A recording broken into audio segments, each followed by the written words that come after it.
Well, I'm not going to be hanging out here very long, but I couldn't resist coming out while it's kind of mild and the conditions are rather eerie. As most all photographers know, fog and mist to a photographer is like beans and cornbread to a central Kentuckian. As you can see back through there, it is just, if I had a good place to go back there that was actually worth the time and effort, I would go. But right now it's it's misty rain, kind of damp out. But for mood, I'm gonna walk over here as I see where a deer has been stepping. And I'm just gonna walk right here where the deer was, right through here. Y'all can see the little opening there with the little trail. And just gonna go back here a minute.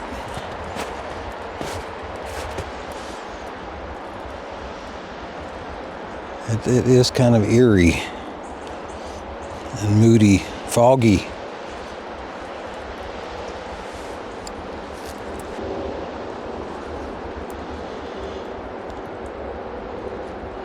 This is zoomed in a little.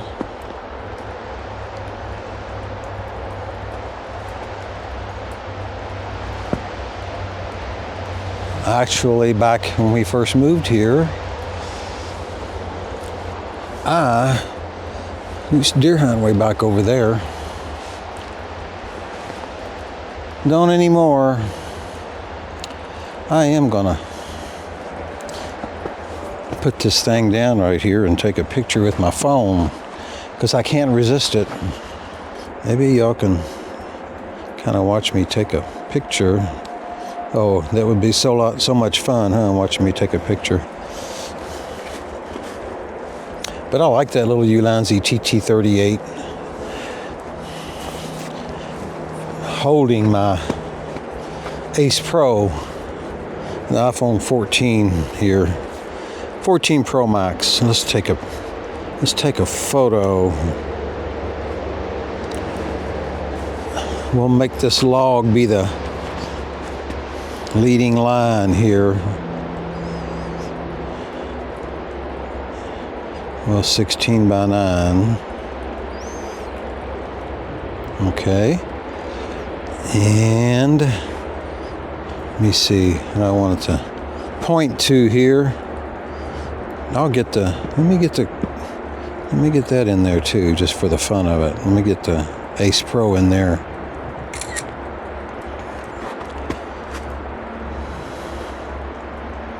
One more for good measure.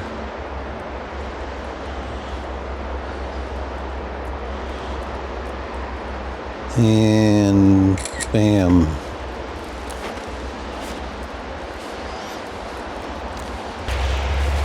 So, just gonna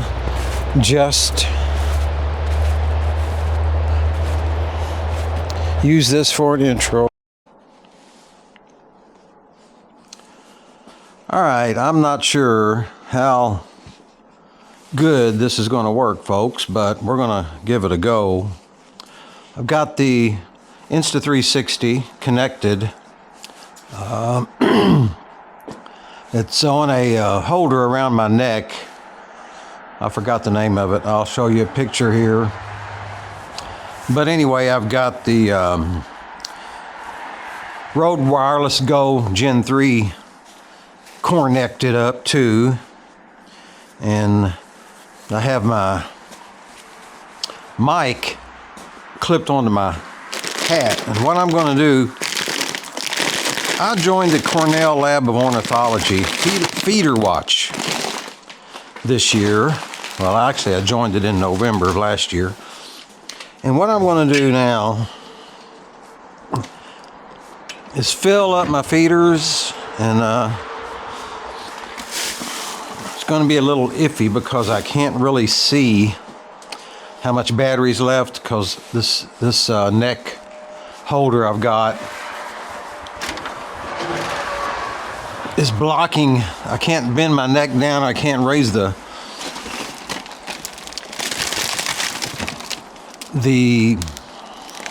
screen like I want it, but we're going to go out here to the bird feeders and do the best we can as the birds fly away. I'm going to use what seed I have left, but I'm going to go over and fill this one feeder up before I get that one there. It's actually warmed up enough where I don't have to be bundled up to my top of my head. But we're gonna, after this seed is done and all used up, I'll not buy any more until after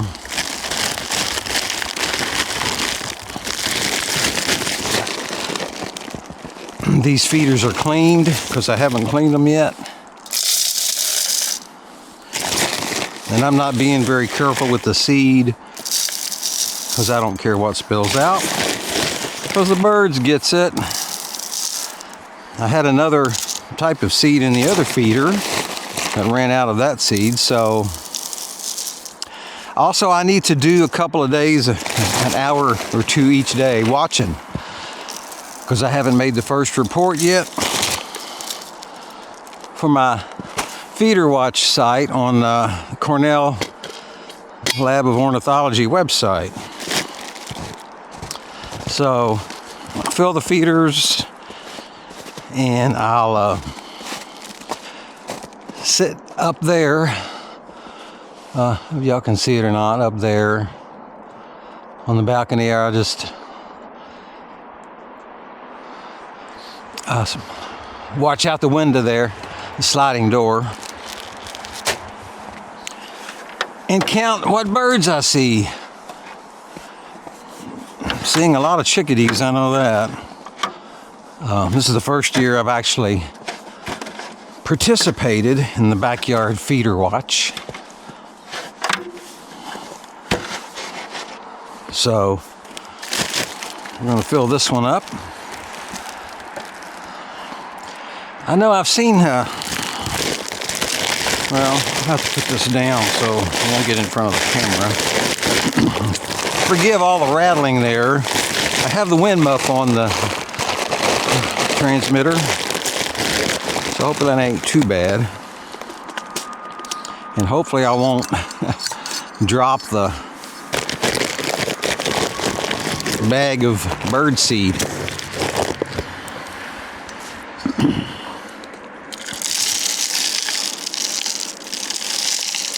I've switched seeds from last year. I was buying the cheapest wild bird seed as I was just getting into bird watching. And the wild bird seed brought what I've soon discovered and researched a little bit about, called bully birds, like crows and the red-winged blackbirds and grackles, and which they usually come and just bully all the other birds out of the way.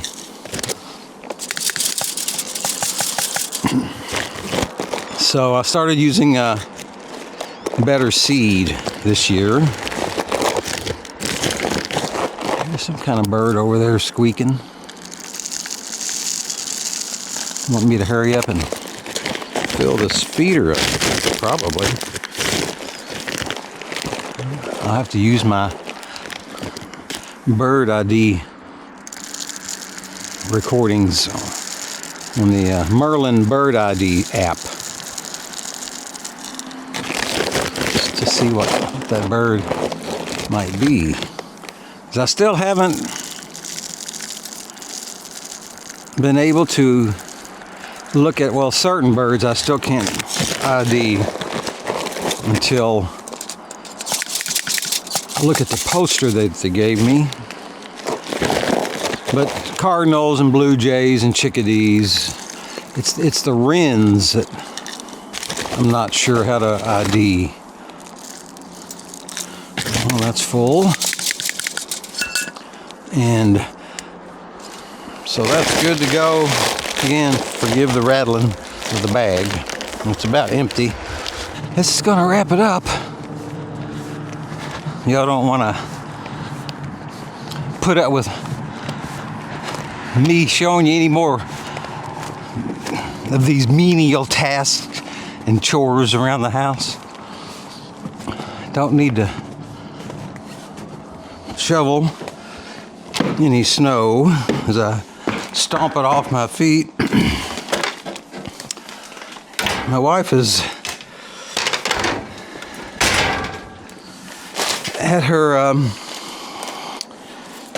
quilting friend's house, learning to use what they call a long arm, which is actually a quilting machine. My wife just sews the sections together and all that,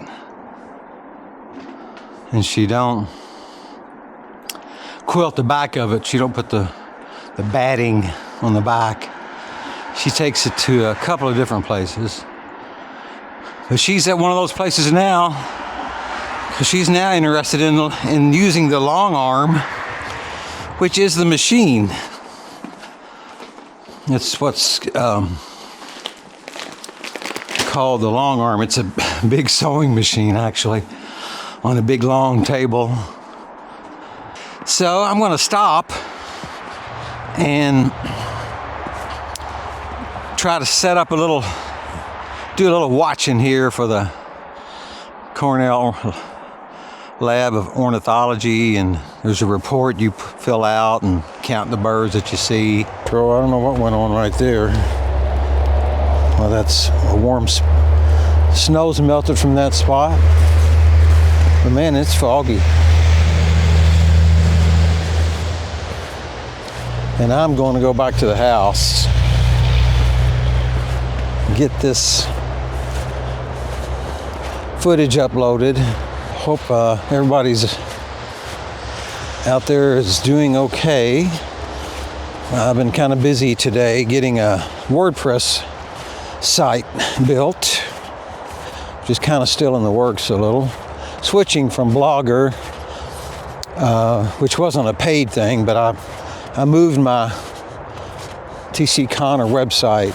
tcconnor.com is now with WordPress hosting it.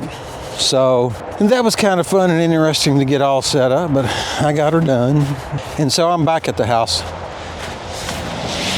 And we'll see y'all on the Skinnernet. Okay, until then, like I always say, till next time, till next video, y'all be easy. Peace.